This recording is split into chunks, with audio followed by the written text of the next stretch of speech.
வணக்கம் நண்பர்களே. Previous year question பார்த்துட்ருக்கோம். ஏற்கனவே பாலிட்டி பார்த்துட்டு இருந்தோம். இப்போது இந்தியன் நேஷனல் மூவ்மெண்ட் வந்து நம்ம வந்து பார்க்கலாம். So polity, Indian national movement, history இந்த மாதிரி ஒன்றா பார்த்துட்டு வருவோம். இந்தியன் நேஷனல் மூவ்மெண்ட்டை பொறுத்த வரைக்கும் யூனிட் 7 தனியாக ஒரு டாப்பிக்கில் இருந்தது. இப்போ புது சிலபஸில் குரூப் 1ல் பார்த்தோம்னா 20 question, ancient India, medieval India, Indian national movement 3 சேர்ந்து 20 கொஷின். குரூப் 2க்கும் குரூப் 4க்கும் நமக்கு 10 கேள்வி கேட்பாங்க, எல்லாமே கலந்து. அப்போ ஐஎன்எம்க்குன்னு தனியாக ஒரு 5 கேள்வி நம்ம எதிர்பார்க்கலாம். சரியா? இப்போ குரூப் 1லனா நமக்கு 20 கொஸ்டின் கேட்க போகிறாங்க ஹிஸ்ட்ரியில். இந்த வருஷம் நடந்த குரூப் 1ல் 14 கொஸ்டின் நமக்கு வந்து இந்தியன் நேஷனல் மூவ்மெண்ட் வந்து கேட்டிருக்காங்க. இந்த 14மே ஓரளவுக்கு ஈஸியான கொஸ்டினாக தான் இருக்குது. So polity, history, Indian national movement ஓரளவுக்கு ரீசனபிளாக நம்ம ஆன்சர் பண்ணுற மாதிரி தான் இருந்தது. கட் ஆஃப் தான் 140 பக்கம் போயிருக்கும். சரியா? ஸோ இப்போ கொஸ்டின்குள்ளே போயிடுவோம். ராஜாராம் மோகன் Roy, Jyotiba Phule, MG Ranade, DK Karve. 10th புக்கில் இந்த 10th புக் அப்படிங்கிறது ரொம்ப ரொம்ப முக்கியமான புக்கு. அந்த புக்கில் முதல் 4 பாடத்தை விட்டுட்டு 5வது பாடத்துலேருந்து நம்ம வந்து டிஎன்பிஎஸ்சினுடைய பயிற்சி புத்தகம்னே சொல்லலாம். அவ்வளோ முக்கியமானது. ஒவ்வொரு எக்ஸாம்லையும் குறைஞ்சது 20லேருந்து 30 கொஸ்டின் கேட்பாங்க அந்த ஒரே புக்கில். சரியா? ஸோ இதெல்லாம் புக்கில் அப்படியே இருக்கக்கூடியதான். மேட்ச் த ஃபாலோவிங்கில் எந்த வருஷம் பிறந்தாங்க, எந்த வருஷம் இறந்தாங்கன்னு இருக்கு. வேற எதுவுமே தெரியலனா பரவாயில்ல. ராஜாராம் மோகன் ராய் ரொம்ப முக்கியமானவர். இந்த ராஜாராம் மோகன் ராய் பொறுத்த வரைக்கும் சதி ஒழிப்பு 1829 கொண்டு வந்தவர். இவருடைய இயர் பார்த்தோம்னா 1833 அவர் இறந்துருவார். அதுக்கப்புறம் தான் தேவேந்திரநாத் தாகூர் பிரம்ம சமாஜத்துக்கு தலைவராக வருவார். சரியா? அப்போ ராஜாராம் மோகன் ராய் வச்சு மேட்ச் பண்ணுங்க. ஏக்கு 1 வரும், ஏக்கு 4 வரும். ஏக்கு 4னா ஆன்சர் வந்துடுது இங்கே. சரியா? ஸோ இப்போ ஜோதிபா கோவிந்த புலே அப்படின்னம்னா சத்திய சோதக் சமாஜ் ஆரம்பித்தவர் 1873. குலாம்கிரி அப்படிங்கிறது அவருடைய புத்தகம் ரொம்ப முக்கியமானது. இவருடைய மனைவி சாவித்ரிபாய் புலே பூனாவில் ஆரம்பித்த ஸ்கூலுக்கு அவங்களே டீச்சராக இருந்திருக்காங்க. ஏன்னா பெண் ஆசிரியர் எங்கேயுமே கிடைக்காத போது தன்னுடைய மனைவியே பெண் ஆசிரியராக இருந்திருக்காங்க. அடுத்து எம்ஜி ரானடே பார்த்தோம்னா கோபாலகிருஷ்ண கோகலேயோட அரசியல் குரு, பூனா சர்வஜனிக் சபா, விடோ ரீமேரேஜ் அசோசியேஷன், பிரார்த்தனை சமாஜில் மெம்பர், தக்கான கல்விக் கழகம் வந்து ஆரம்பிச்சவர். இந்த மாதிரி இவருக்கு நிறைய கேள்வி இருக்கு, அடிக்கடி கேட்கப்படுவார் எம்ஜி ரானடே. அடுத்து டிகே கார்வே கிட்டத்தட்ட 50க்கு மேலே தொடக்க பள்ளிகள் ஆரம்பிச்சவர். எஜுகேஷன் ஒரு முக்கியமான ஆள். சரியா? ஸோ இப்போ அடுத்த கொஸ்டின் பார்க்கலாம். அடுத்து வந்து பார்த்தோம்னா கீழ்கண்டவற்றை காலவரிசைப்படுத்துகன்னு கேட்குறாங்க. So chronological order: Mitramela, Anushilan Samiti, Indian home rule society, Hindustan Ghadar. இது 1, 2, 3, 4 அதே ஆர்டர்லேயே கொடுத்துருக்காங்க. மித்திரமேளா ஆரம்பிக்கப்பட்டது 1899. விடி சவார்கர், விநாயக் தாமோதர் சவார்கர் அப்படிங்கிறவர் ரொம்ப முக்கியமானவர். அவர் தான் 1857 புரட்சியை முதல் இந்திய சுதந்திர போர்னு சொல்லி சொன்னவர். அனுஷிலான் சமிதி 1902 ஆரம்பிக்கப்பட்டது. அதோடைய டாக்கா பகுதி யாருன்னு பார்த்தா அப்படின்னா புலின் பிகார் தாஸ்னு ஒருத்தர் ஆரம்பிச்சிருப்பாரு. ஸோ செகண்ட் ஒன்று. அதுக்கு அடுத்து இந்தியன் ஹோம் ரூல் சொசைட்டி வந்து பார்த்தோம்னா 1905. ஸோ இப்போ 1899, 1902, 1905. இது வந்து ஷியாம்ஜி கிருஷ்ணவர்மா இந்தியா ஹவுஸ்னு ஆரம்பிச்சாரு. பல ரெவல்யூஷனரிக்கு அவங்க தான் லண்டன்ல வந்து ட்ரைனிங் கொடுத்துருக்காங்க. அடுத்து பார்த்தோம்னா ஹிந்துஸ்தான் காதர். இந்த காதர் பார்ட்டி அப்படிங்கிறது 1913 ஆரம்பிக்கப்பட்டது. லாலா ஹர்தியார் தான் அவரோட ஃபவுண்டரு. 13 ஆரம்பிச்சவங்க 1914 கோமகண்டமாறுன்னு ஒரு இன்சிடென்ட், ஒரு கப்பலை கனடா போகுது, இறங்க விட மாட்டேறாங்க. அந்த கப்பல்ல இருந்து திரும்பவும் பெங்கால் வரும்பொழுது நிறைய பேரை சுடுறாங்க. இதனால தான் என்னன்னா 1915 பிப்ரவரி மாதம் 21 இந்தியாவில் புரட்சிக்கான நாளாக குறிக்கப்பட்டது. ஸோ காதர் பார்ட்டி ஒரு முக்கியமான ஒன்று, அடிக்கடி கேட்கறது. அடுத்த கொஸ்டின் பாருங்க. 1947 இந்திய தேசிய காங்கிரஸ் கட்சி பிரிவினைக்கு ஒப்புக்கொண்டது ஏனெனில் இந்தியாவையும் பாகிஸ்தானையும் 2ஆக பிரிச்சாங்க. எதனால காங்கிரஸ் சேர்த்துக்குச்சு? முக்கியமான காரணம் என்னன்னா, பிரிச்சுட்டோம்னா பிரிக்கல அப்படின்னு வச்சுக்கோங்களேன், வன்முறை வெடிக்கும். ஏன்னா ஏற்கனவே முகமது அலி ஜின்னா என்ன பண்ணாருன்னா நேரடி நடவடிக்கை நாள், டைரக்ட் ஆக்ஷன் டே அப்படின்னு சொல்லிட்டு ஆகஸ்ட் 16 1946 பெரிய அளவில் கலவரம் நடைபெற்றது. அது ஒரு முக்கியமான ரீசன். இவங்க கொடுத்துருக்காது பாருங்க, இருதேச கோட்பாடு அவர்களால் ஏற்றுக்கொள்ளப்பட்டது. காந்தி முடியவே முடியாதுன்னு சொன்னாரு. வன்முறையை பார்க்கும்போது கடைசியில் பிரிச்சு கொடுத்துட்டா பரவாயில்லன்னு ஒரு முடிவு கொண்டாங்க. இன்னொன்று கேபினெட் மிஷன். இந்த கேபினெட் தூதுக்குழு இந்தியாவுக்கு வந்ததுக்கு அப்புறமா இடைக்கால அரசு நேரு தலைமையில் அமைக்கப்பட்டது. அதுல முஸ்லீம் லீக்கும் காங்கிரஸும் சேர்ந்து ஒர்க் பண்ணுவாங்க. அதுலயும் அவங்களால என்னன்னா ஒத்துப்போக முடியாது அப்படிங்கறத முடிவு பண்ணிட்டாங்க. ஸோ பிரிஞ்சே ஆகணுங்கிறது ஒரு நிலைமை. பிரிட்டிஷ் அரசால் திணிக்கப்பட்டது மற்றும் காங்கிரஸ் இந்த விஷயத்தில் உதவியற்றது. அப்ப ஹெல்ப்லெஸ்ஸா இருக்காங்க காங்கிரஸ். இவங்களால தடுக்க முடியாது, பிரிவினை வந்தே தீரும் அப்படிங்கிற நிலைமைக்கு வந்துட்டாங்க. கடைசி 1947 ஜூன் 3 மவுண்ட் பேட்டன் திட்டம் மூலமாக இந்தியா பாகிஸ்தான் பிரிக்கப்பட்டது. யாருடைய தலைமையில் குழு அமைக்கப்பட்டதுன்னு கேட்பாங்க. பவுண்டரி டிமார்கேஷன் கமிட்டி பார்த்தோம்னா ராட்க்ளிஃப் தலைமையில் அமைக்கப்பட்டது. ஸோ இதுக்கு எல்லாமே கரெக்டான ஒன்று. அடுத்தது பாருங்க. அடுத்து குரானாலஜிக்கல்.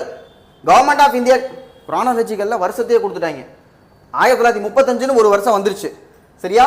காந்தி இர்வின் பேக்ட் பார்த்தோம்னா 1931 நமக்கு தெரியும். மார்ச் மாதம் 5ஆம் தேதி காந்தி நம்முடைய தலைவர், இர்வின் வைஸ்ராய். அப்போ வைஸ்ராய்க்கு நிகராக நம்ம தலைவரை வச்சு போட்ட முதல் ஒப்பந்தம் பார்த்தோம்னா காந்தி இர்வின். ஏன்னா உப்பு சத்தியாகிரகம் நம்ம சட்டமறுப்பு நடந்துகிட்டு இருக்கு, அதை முடிச்சுட்டு நிறுத்திட்டு நீங்க இரண்டாவது வட்டமேசை மாநாடுக்கு வாங்க அப்படின்னு போட்டதான் இந்த காந்தி இர்வின் பேக்ட் 1931. அடுத்து கம்யூனல் அவார்டுங்கிறது காந்தி அங்க போவார். காந்தி இர்வின் பேக்ட் படி அக்ரிமெண்ட்டுக்கு ஒத்துக்கிட்டு காந்தி வந்து லண்டன் போறாரு. லண்டன் போய் எல்லாம் பேச்சு முடிஞ்சதுக்கு அப்புறம் அவங்க என்ன சொல்றாங்கன்னா, சுதந்திரம் கொடுக்கறத பத்தி எதுவுமே பேசல. இந்தியாவில் மைனாரிட்டிஸ் எப்படி சரி பண்றது அப்படிங்கிறாங்க. அது எங்க பிரச்சனை, சுதந்திரம் கொடுத்துட்டு போயிட்டீங்கன்னா மைனாரிட்டிஸை நாங்க பார்த்துக்கோன்னு சொல்லி காந்தி சொல்றாரு. அவங்க எதுவுமே ஒத்துக்கல. காந்தி திரும்பி வரும்போது சொல்லுவாரு, நான் பிரெட் கேட்டேன், எங்கிட்ட கல்லை கொடுத்துட்டாங்க அப்படின்னு சொல்லிட்டு காந்தி வந்து ரிட்டர்ன் வந்துருவாரு. வந்ததுக்கு அப்புறமா 1932ல communal award Ramsay MacDonald. So 31 Gandhi Irwin pact, 32 communal award Ramsay MacDonald வருது. இதுல காந்திக்கு உடன்பாடு இல்லாதனால தான் எரவாடா சிறைச்சாலையில் உண்ணாவிரதத்துக்கு போயிடுவாரு. அப்போ போடப்பட்டதான் பூனா ஒப்பந்தம். காந்திக்கும் அம்பேத்கருக்கும் இடையே போடப்பட்டது செப்டம்பர் 24, 1932. கிரிப்ஸ் மிஷன் பார்த்தீங்கன்னா 1942ல. ஸோ அப்போ 31, 32, 35, 42 இதுதான் ஆர்டர். சரியா? அடுத்த கொஸ்டின் போலாம். பின் வருவனவற்றில் தென்னிந்தியாவில் சமூக மத இயக்கத்தில் ஒரு முக்கிய சங்கமாக நிரூபிக்கப்பட்டது எதுன்னு கேட்டிருக்காங்க. சவுத் இந்தியாவில் பிரார்த்தன சமாஜ் பார்த்தீங்கன்னா உங்களுக்கு வெஸ்ட் மகாராஷ்டிரா சைடு பிரார்த்தன சமாஜில் 1867 நிறுவப்பட்டது. ஆத்மாராம் பாண்டுரங், இதில் எம்ஜி ராணடே முக்கியமான உறுப்பினர். ஆரிய சமாஜும் வெஸ்ட் தான். ஆரிய சமாஜ் பார்த்தோம்னா சுவாமி தயானந்த சரஸ்வதி, அவரும் நம்முடைய சவுத்தில் கிடையாது. பிரம்ம சமாஜம் ராஜாராம் மோகன் ராய் பெங்காலில் கொண்டு வந்தது. பிரம்மஞான சபை அப்படிங்கிறது தியோசபிக்கல் சொசைட்டி 1875 சான் பிரான்சிஸ்கோ அமெரிக்காவில் நிறுவப்படுகிறது. பிரம்மஞான சபை நியூயார்க்கில் 1875 நிறுவப்பட்டது. நிறுவனம் யாருன்னு பார்த்தோம்னா ஹெச்எஸ் ஆல்காட் மற்றும் ஃபிளாவர்ஸ்கி. இதில் 1882ல் இவங்க வந்து என்ன பண்ணுவாங்கன்னா அடையாருக்கு கேபிட்டலை மாற்றிடுவாங்க. 1893ல் இதுக்காக இந்தியா வர்றவங்க தான் அன்னிபெசன்ட். ஸோ அன்னிபெசன்ட் இந்தியா வந்த ஆண்டு 1893 தியோசபிக்கல் சொசைட்டிக்கு வர்றாங்க. 1907ல் ஹெச்எஸ் ஆல்காட் வந்து இறந்துடுறாரு. அதுக்கப்புறம் தியோசபிக்கல் சொசைட்டியினுடைய தலைவர் பொறுப்பை ஏற்றுக்கொள்றது டாக்டர் அன்னிபெசன்ட். இந்த அன்னிபெசன்ட் சவுத்தில் ஒரு சூப்பர் பவராக இருக்காங்க. 1917ல் காங்கிரசினுடைய தலைவராக பொறுப்பேற்றுக் கொண்ட முதல் பெண் அப்படிங்கிற பெருமை வந்து டாக்டர் அன்னிபெசன்ட்க்கு இருக்கு. 1916ல் இவங்க வந்து தன்னாட்சி இயக்கம் நடத்தி பிரிட்டிஷ் வந்து தெறிக்க விட்டாங்க. சென்னையில் இருக்கக்கூடிய கவர்னர் பென்ட்லாண்டு கூப்பிட்டு பேசுனாங்க, அம்மா தயவு செய்து நீங்க இங்கிலாந்து போயிருங்கம்மா அப்படின்னு சொல்லி அன்னிபெசன்ட் கேட்கல, கைது பண்ணாங்க. மிகப்பெரிய கலவரம் புரட்சி எல்லாமே வந்து தமிழ்நாட்டில் வந்து நடைபெற்றது. ஸோ இப்போ அவ்வளவு முக்கியமான சூப்பர் பவராக சவுத்தில் இருந்தவங்க தியோசபிக்கல் சொசைட்டி, அதனை சேர்ந்த அன்னிபெசன்ட். சென்னையில் கூட பெசன்ட் நகர் அப்படின்னு சொல்லி அவங்களோட பேரில் தான் நம்ம பேரே வச்சிருக்கிறோம். அடுத்த கொஸ்டின் போலாம். முதலாக ஜனகணமன எனும் பாடல் இந்திய தேசிய காங்கிரசின் எந்த மாநாட்டில் பாடப்பட்டது? ஏற்கனவே பார்த்த ஒரு டிஸ்கஷனில் நம்ம பார்த்தோம். 1896ல் வந்து தேசிய பாடலை பொறுத்த வரைக்கும் பக்கிம் சந்தர் சட்டத்தினுடைய ஆனந்த மடத்திலிருந்து எடுக்கப்பட்டது. 1896 காங்கிரஸ் மாநாடு, அதுவும் கல்கத்தால தான், அதில் பாடப்பட்டது. இது 1911 அப்படிங்கிறது ரொம்ப முக்கியமான வருஷம். ஏன்னா அப்பதான் தலைநகர் கல்கத்தாவிலிருந்து டெல்லிக்கு மாற்றப்பட்டது. ஸோ இப்போ அந்த 11 நடைபெற்ற காங்கிரஸ் மாநாட்டில் தான் ஜனகணமன முதலில் பாடப்பட்டது. இந்த ஜனகணமனவை பொறுத்த வரைக்கும் எழுதினவர் ரவீந்திரநாத் தாகூர். நம்மளுடைய நாட்டுக்கான தேசிய கீதத்தை எழுதின ரவீந்திரநாத் தாகூர் தான் வங்காளதேசம் 1905ல் வங்க பிரிவினை அப்ப அமர் சோனார் பங்களா அப்படின்னு சொல்லி ஒன்று பாடினாரு. அதை பங்களாதேஷ் வந்து அவங்களுடைய தேசிய கீதமா வச்சுக்கிட்டாங்க. அப்ப ரெண்டு நாட்டினுடைய தேசிய கீதமும் ரவீந்திரநாத் தாகூர் அவர்களால் எழுதப்பட்டது. பெங்காலியில் எழுதி அவரே இங்கிலீஷ்ல டிரான்ஸ்லேட் பண்ணிட்டாரு. ஆனா பக்கிம் சந்திர சாட்டர்ஜி என்ன பண்றாருன்னா அவர் பெங்காலியில் எழுதி அதை அரவிந்த் கோஷ் தான் இங்கிலீஷ்ல வந்து டிரான்ஸ்லேட் பண்றாரு. சரியா? சோ அப்ப இதுக்கான answer 1911 Congress session held at Calcutta. So அடுத்த क्वेश्चन பார்ப்போம். which of the following is not correctly matched னு கேட்டிருக்காங்க. ஸோ சரியாக பொருந்தவில்லைங்கிற சொல்லணும். தாதாபாய் நவ்ரோஜி கிழக்கிந்திய சங்கம் ஈஸ்ட் இந்தியா அசோசியேஷன் அப்படிங்கிறது நம்ம புக்லேயே இருக்கக்கூடியதான் 1866. இப்போ கிழக்கு இந்திய சங்கத்தில் கிழக்க மட்டும் எடுத்துட்டீங்கன்னா இந்திய சங்கம்னு வருமா? இந்த இந்திய சங்கம் வந்து பார்த்தோம்னா 1876. சரியா? ஸோ இப்போ 66 76 ஒரு 10 வருஷம் கேப்பு. கிழக்கு வந்துச்சுன்னா 66 கிழக்கிந்திய சங்கம். இதை நிறுவனர் தாதாபாய் நவ்ரோஜி. வெறும் இந்திய சங்கம் அப்படிங்கிறது சுரேந்திரநாத் பானர்ஜி எஸ்என் பானர்ஜின்னு சொல்லுவோம். இது வந்து 1876 சரியான ஒன்று. தாதாபாய் நவ்ரோஜி கிழக்கிந்திய சங்கமும் சரியான ஒன்று. அடுத்தாப்புல சாவித்ரிபாய் புலே இருக்கு. இவங்க வந்து ஜோதிபாய் புலேயோட மனைவி. இவங்களுக்கும் இந்தியாவினுடைய ஊழியர் சங்கம் சர்வன்ஸ் ஆஃப் இந்தியா சொசைட்டிக்கு சம்பந்தம் இல்லை. ஏன்னா இதை நிறுவனது யாருன்னு பார்த்தீங்கன்னா 1905ஆம் ஆண்டு கோபாலகிருஷ்ண கோகலேவால் நிறுவப்பட்டது இந்திய ஊழியர் சங்கம் சர்வன்ஸ் ஆஃப் இந்தியா சொசைட்டி. அடுத்து பாருங்க, இந்திய தேசிய காங்கிரஸ் நம்ம எல்லாத்துக்குமே நல்லா தெரிஞ்ச ஒன்று.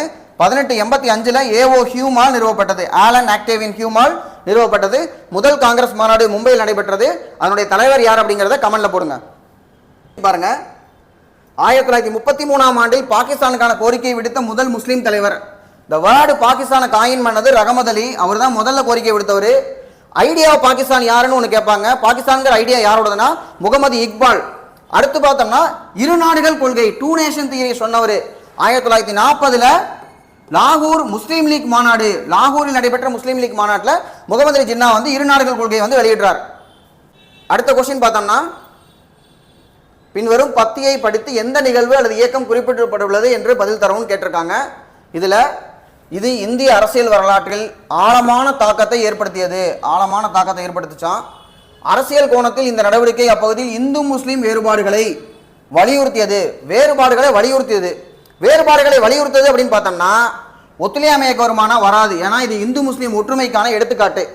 1919ல் ஜாலியன் வாலாபாக் மற்றும் முதல் உலகப் போர் முடிவுல கிலாபத் இஷ்யூ, இந்த ரெண்டு காரணத்துக்காக மகாத்மா காந்தி அடுத்த 100 வருஷத்துக்கு இப்படி ஒரு வாய்ப்பு கிடைக்குமான்னு தெரியல, இந்து முஸ்லீம் ஒற்றுமைக்கு இதுதான் சரியான காரணம் அப்படின்னு கிலாபத் இஷ்யூவை அவர் கையில் எடுத்தார்.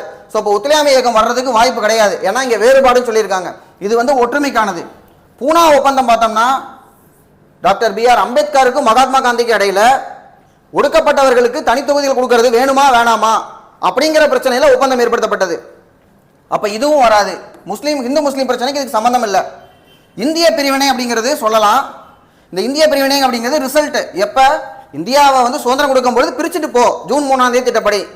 வங்க பிரிவினை தான் வங்காளத்தை மேற்கு வங்காளம் கிழக்கு வங்காளம் என்று இரண்டாக பிரித்து, மேற்கு வங்காளத்தில் இந்து மெஜாரிட்டியும் கிழக்கு வங்காளத்தில் முஸ்லீம் மெஜாரிட்டி இருக்கிற மாதிரி கர்சன் வந்து இந்த வேலையை பார்த்தாப்புல. அதுக்கு ஒரு காரணம் வேற சொன்னாப்புல, காங்கிரஸ் வந்து செத்துக்கிட்டு இருக்கு, அதை அமைதியா அடக்கம் பண்றது என்னுடைய வேலை, பீஸ்ஃபுல் டமேஷனை என்ஷூர் பண்ணணும்னு சொல்லி வந்தாப்புல. அவர் வங்காளத்தை பிரிச்சதுனால தான் புரட்சி அடுத்த கட்டத்துக்கு போச்சு. சுதேசி இயக்கம் அப்படின்னு சொல்லி லான்ச் பண்ணி போராட்டத்தில் மிதவாத கட்டத்திலிருந்து தீவிரவாத கட்டத்துக்கு போராட்டம் வந்து வந்துச்சு. சரியா? அப்ப இதுக்கான விடை என்னன்னு பாத்தீங்கன்னா வங்க பிரிவினை. ஸோ அடுத்த கேள்விக்கு போலாம். 1922ல் மகாத்மா காந்தி சௌரி சௌரா நிகழ்வால் ஒத்துழையாமை இயக்கத்தை நிறுத்தினார். ஸோ நமக்கு நல்லா தெரிஞ்ச கேள்விதான் அது. 1920ல் ஒத்துழையாமை இயக்கத்தை கொண்டு வந்த மகாத்மா காந்திஜி ஒரு வருஷத்துல சோராஜ் கொடுக்கறதா சொன்னாரு. ஒரு வருஷத்துல கொடுக்க முடியல, 22 ஆயிடுச்சு. போராட்டம் அப்படியே விட்டு அதுவா நின்று போயிடும். அதுவா நின்னா நல்லா இருக்காது, நாமளா முடிச்சு வைக்கணும். ஏன்னா கெப்பாசிட்டி ஆஃப் மாஸ், மக்களுடைய கெப்பாசிட்டி போராடுறதுக்கு ஒரு அளவு தான் இருக்கு, ரொம்ப தூரம் போக முடியாதுன்னு அவருக்கு நல்லா தெரியும். அப்போ 1922 சௌரி சௌரால பிப்ரவரி மாதம் 5ஆம் தேதி ஒரு வன்முறை நடக்குது. 22 காவலர்கள் காவல் நிலையத்தில் வைத்து கொளுத்தப்படுகிறார்கள். இதனால மகாத்மா காந்தி வன்முறையை நான் சுத்தமா ஏத்துக்கவே மாட்டேன்னு சொல்லி ஒத்துழையாமை இயக்கத்தை அப்படியே நிறுத்திட்டார். இவர் நிறுத்திட்டார் அப்படிங்கிறது சரியான ஒண்ணு. அடுத்து என்ன கொடுத்திருக்காங்கன்னு பாருங்க. சுபாஷ் சந்திர போஸ் மற்றும் சில தலைவர்கள், கரெக்டா ஒருத்தர் பேரையும் மற்ற சிலரும் சொல்லி சொல்லியிருக்காங்க. வன்முறையற்ற போராட்டம் என்ற கருத்தை எதிர்த்தனர். வன்முறையற்ற போராட்டத்தை வந்து எதிர்த்தாங்க அப்படின்னம்னா கிடையாது. நேதாஜி சுபாஷ் சந்திர போஸை பொறுத்த வரைக்கும் இந்த போராட்டத்துக்கு முழு ஆதரவு கொடுத்தார். ஏன்னா அவர் 1920ல் ஐசிஎஸ் பாஸ் பண்ணவரு, டாப்பர் 4th ரேங்க் வாங்கினவரு. அவங்க அப்பாவுடைய கனவு ஐசிஎஸ் ஆபீசர் ஆகணுங்கிறது. இருந்தாலும் வேலையை ரிசைன் பண்ணிட்டு சிஆர் தாஸ் தலைமையில் காங்கிரஸ்ல இணைந்து ஒத்துழையாமை இயக்கத்தில் ஆக்டிவா பார்ட்டிசிபேட் பண்ணாரு. ஆனால் மகாத்மா காந்தி ஒத்துழையாமை இயக்கத்தை நிறுத்தினதா அவர் விரும்பல. என்ன சொன்னாரு? நல்ல தண்ணி கொதிச்சுக்கிட்டு இருக்கும்போது கொல்லிக்கட்டை உருவன மாதிரி இருக்கு பாபுஜின்னு சொல்லி இவர் சொன்னாரு. ஜவஹர்லால் நேரு என்ன சொன்னாருன்னா, ஏதோ ஒரு சின்ன கிராமத்தில் நடந்த தப்புக்கு ஒரு மிகப்பெரிய தேசத்தையேவா நீங்க வந்து இப்படி பண்ணுவீங்க அப்படின்னு ஜவஹர்லால் நேரு எல்லாருமே எதிர்ப்பு தெரிவிச்சாங்க. ஆனா காந்தி பிடிவாதக்காரு, தன்னுடைய முடிவை மாத்திக்க மாட்டாரு. நிறுத்துறேன்னா நிறுத்துறேன், அவ்வளவுதான், இதுக்கு மேல யாராவது பண்ணீங்கன்னா நான் உண்ணாவிரதம் வந்துருவேன் அப்படின்னு சொல்லி மிரட்டிட்டாரு. ஸோ இப்போ ஒத்துழையாமை இயக்கம் நிறுத்தப்பட்டதுக்கு சௌரி சௌரா காரணம். வன்முறையற்ற போராட்டம் என்ற கருத்தை எதிர்த்தனர் அப்படிங்கிறது தவறான ஒண்ணு. சரியா? அப்போ இதுல ஆன்சர் வந்து பார்த்தோம்னா ஏ சரி, ஆர் தவறு. அடுத்த கொஸ்டின் பார்க்கலாம். பின் வருவனவற்றுள் மகாத்மா காந்தியை பற்றிய சரியான கூற்றுகள். ஸோ காந்திஜிக்கு ரெண்டாவது கேள்வி போகுது. காந்தியின் பொருளாதார திட்டத்தின் சின்னம் காதி. ஸோ காதி கதராடை உடுத்துவது. ஏன்னா அந்நிய பொருள்களை புறக்கணிக்க வேண்டும். அவங்களுடைய ட்ரெஸ் வந்து நமக்கு நிறைய இந்தியாவுக்கு பருத்தி ஆடைகள் வாங்குறதுக்காக வந்தவங்க. ஆனால் காலப்போக்கில் என்ன பண்ணிட்டாங்க, தண்டவாளம் போட்டு ரயிலை விட்டு நம்மளுடைய பருத்தி எல்லாம் எக்ஸ்போர்ட் பண்ணி மான்செஸ்டரில் போட்டு ஃபேக்டரியில இருந்து ட்ரெஸ்ஸை கொண்டு வந்து இங்கே விற்க ஆரம்பிச்சிட்டாங்க. அப்போ நம்ம என்னன்னா அவங்களுடைய ட்ரெஸ்ஸை வந்து இம்போர்ட் பண்ணுறத ஸ்டாப் பண்ணோம்னா காதி கதர் ட்ரெஸ் வேணும் அப்படிங்கிறது முக்கியம். ஸோ அப்போ காந்தியினுடைய பொருளாதார திட்டம் எக்கனாமிக்கல் பிளானை பொறுத்த வரைக்கும் காதியை வந்து எடுத்துக்கிறார். அவரே கையால் ராட்டையில் நூல் நூக்கிறதா இப்போ சிம்பிள் ஆஃப் காந்தியாக நம்ம வச்சுட்டு இருக்கோம். வடக்கு பீகாரில் விவசாயிகளின் இயக்கத்தை காந்தி தொடங்கினார். நார்த் பீகாரில் விவசாயிகள் இயக்கத்தை தொடங்கினாருங்கிறது சரியான ஒன்று. நியூ இந்தியாவில் காந்தி வெள்ளையனே வெளியேறு பற்றி எழுதினார் அப்படிங்கிறது தவறான ஒன்று. ஏன்னா இவருடையது யங் இந்தியா, அதை கூட 1930s நிறுத்திட்டாரு. நியூ இந்தியா அப்படிங்கிறது பார்த்தோம்னா ரெண்டு பேரை சொல்லலாம். ஒன்று அன்னிபெசன்ட், இன்னொன்று பிபின் சந்திரபால். இவங்க ரெண்டு பேர் தான் நியூ இந்தியா வச்சிருந்தவங்க. ஸோ இப்போ வெள்ளையனே வெளியேறு இயக்கத்தை பற்றி எழுதினாருன்னு சொல்றது சரியான ஃபேக்ட் வந்து கிடையாது. இன்னொன்று வெள்ளையனே வெளியேறு அப்படிங்கிறது கோவாலியா டங் ரெசல்யூஷன் சொல்லுவாங்க. ஆகஸ்ட் மாதம் 8ஆம் தேதி அவர் ரெசல்யூஷன் கொடுத்தாரு. கொடுத்த உடனே காந்தியை வந்து அரெஸ்ட் பண்ணிட்டாங்க. ஆகஸ்ட் 8ஆம் தேதி அரெஸ்ட் பண்ணிட்டாங்க. தலைவர்களே இல்லாமல் நடைபெற்ற போராட்டம் இந்த வெள்ளையனே வெளியேறு, டூ ஆர் டை, செய் அல்லது செத்து மடின்னு சொல்லி அவர் சொல்லும்போது இந்தியாவே வந்து ஒரு வெறி பிடிச்ச மாதிரி இருந்தாங்க. அடுத்து காந்தியினுடைய சத்தியாகிரக இயக்கம் இந்திய தேசிய காங்கிரஸுக்கு எதிரானது. காந்தியுடைய சத்தியாகிரகத்தை இந்திய தேசிய காங்கிரஸ் ஏத்துக்கிட்டாங்க. சத்தியாகிரகம்னா என்னன்னு கேட்கும்போது காந்திஜி சொல்றாரு ட்ரூத் அண்ட் நான் வயலன்ஸ், அதாவது உண்மை மற்றும் அகிம்சை அப்படின்னு சொல்லி அவர் வந்து சொல்றாரு. சரியா? அப்ப இதை காங்கிரஸ் ஏத்துக்கிட்டாங்க. ஏத்துக்கிட்டதுனால தான் காந்தி வந்து காங்கிரஸ்ல இருந்தார். ஸோ அடுத்த கொஸ்டினுக்கு நம்ம வந்து போவோம். 1857 புரட்சியின் போது ராணி லட்சுமிபாய் பற்றி கிளர்ச்சியாளர்களில் ஒரே ஆணாக இருந்த பெண் இங்கே கிடத்தப்பட்டு கிடக்கிறார். Here lay the woman who was the only man among the rebels அப்படின்னு யார் சொன்னான்னு கேட்குறாங்க. இதை வேற யாரும் சொல்லலை, ஜான்சி ராணி லட்சுமிபாயை தோற்கடித்த ஹக்ரோஸ் அவர்களே. அவர் தான் சொல்லியிருக்காரு. மணிக்கர்ணிக்கான ஒரு படம் ஹிந்தியில் எடுத்திருக்காங்க. அதில் அவர் தோற்கடிச்ச மாதிரி இருக்காது, அவங்களாம் ஃபயர் பண்ணிக்குவாங்க. ஏன்னா கிட்டையே நெருங்க முடியல அப்படிங்கிற மாதிரி அந்த படத்தில் வந்து நமக்கு வந்து முடிச்சிருப்பாங்க. ஸோ ஹக்ரோஸ் வந்து பார்க்குறாரு ராணி லட்சுமிபாய் அவ்வளோ வீரமா ஆணுடை தரித்து குதிரைகள் அவங்க வரும்போது அவர்களை எதிர்த்து நிற்பதற்கு எந்த ஒரு பிரிட்டிஷ்காரனாலும் முடியல அப்படின்னு சொல்லி ரெக்கார்ட் பண்றாங்க. ரொம்ப ஒரு டேஞ்சரஸா ஆக்ட் பண்ணவங்க வந்து ராணி லட்சுமிபாய். அந்த அளவுக்கு திறமையா சண்டை போட்டிருக்காங்க. ஆனா இதுக்கெல்லாம் முன்னாடியே தமிழ்நாட்டில் தெறிக்க விட்டவங்க இருக்காங்க. 1780 சிவகங்கை மீட்ட பெண் அரசி வேலு நாச்சியார். சரியா? ஸோ அடுத்த கொஸ்டின் பார்க்கலாம். 1857 கிளர்ச்சி. ஸோ 1857 ரிவோல்ட்டுக்கு ரெண்டாவது கொஸ்டின் போயிருக்கு. பின்வரும் கூற்றுகளில் எது உண்மைன்னு கேட்குறாங்க. கிளர்ச்சி வெடிப்பதற்கு முன்பே மங்கள் பாண்டே இறந்து தியாகியாகிவிட்டார். கரெக்டான ஒன்று. ஏன்னா மங்கள் பாண்டே பொறுத்த வரைக்கும் மார்ச் மாதம் 29ஆம் தேதி 1857 மார்ச் மாதம் 29ஆம் தேதி என்ன பண்ணிடுவார்னா கார்ட்ரிட்ஜ் தடவப்பட்ட அந்த என்ஃபீல்டு துப்பாக்கியை பயன்படுத்த மாட்டேன்னு சொல்லி தன்னுடைய மேலதிகாரியை எதிர்த்து சுற்றுவார். அதுக்கப்புறம் அவர் வந்து தூக்கில் போட்டுருவாங்க. மங்கள் பாண்டே வந்து முன்னாடியே தியாகி ஆயிட்டார். கான்பூரில் ஜீனத் மகால் தலைமையில் கிளர்ச்சி நடந்தது. ஜீனத் மகால் அப்படிங்கிறவங்க யாருன்னு பார்த்தோம்னா இரண்டாம் பகதூர் ஷாவுடைய மனைவி. இரண்டாம் பகதூர் ஷா டெல்லியில் இருக்காரு. அவரை தான் வந்து அடுத்து இந்தியாவுடைய எம்பர்னு சொல்லி சொல்றாங்க. அப்ப கான்பூருக்கும் அவங்களுக்கு சம்பந்தம் இல்லை. கான்பூர்ல யாருன்னா நானா சாஹிப் இருக்கார். யாரு? இரண்டாம் பாஜிராவனுடைய தத்து பிள்ளை. பாஜிராவுக்கு கொடுத்த பென்ஷனை எனக்கும் கொடுக்கணும்னு நானா சாஹிப் கேட்கிறாரு. கொடுக்க மாட்டேன்னு சொல்றாங்க. அதனால ஒரு போராட்டத்துக்கு வர்றாரு. கூடயே அவருடைய சபார்டினேட்டர் இருக்கக்கூடிய தாந்தியா தோபையை சேர்ந்துக்கிறார். கன்வர் சிங் பீகார் நடந்த கிளர்ச்சியை தலைமையேற்று. ஸோ கன்வர் சிங் அப்படிங்கிற ஒரு ஜமீன்தார். இவங்க ஜமீன்தாரி முறையை கொண்டு வந்தாங்க. எந்த ஜமீன்தார் காசு கொடுக்கலையோ அந்த ஜமீன்தாரோட நிலத்தை வாங்கி ஏலம் விட்டுருவாங்க. கன்வர் சிங் அதனால் பாதிக்கப்பட்டவர். அதனால் அவர் வந்து பீகார்ல போராட்டத்துக்கு தலைமை தாங்கிறார். அப்போ இது சரியான ஒன்று. ஒன்றும் சரி, மூணும் சரி, இரண்டாவது தவறான ஒன்று. நாலாவது சரியான்னு பார்த்தோம்னா ராணி லட்சுமிபாய். ஏற்கனவே லட்சுமிபாய்க்கு ஒரு கேள்வி போயிருச்சு. ரெண்டாவது என்ன வந்துருக்குன்னு பார்த்தோம்னா அவங்க எப்பொழுது இறந்தார்கள். இப்போ ஒன்றும் இல்லை, இந்த எக்ஸாம்ல இந்த கொஸ்டினை பாருங்க.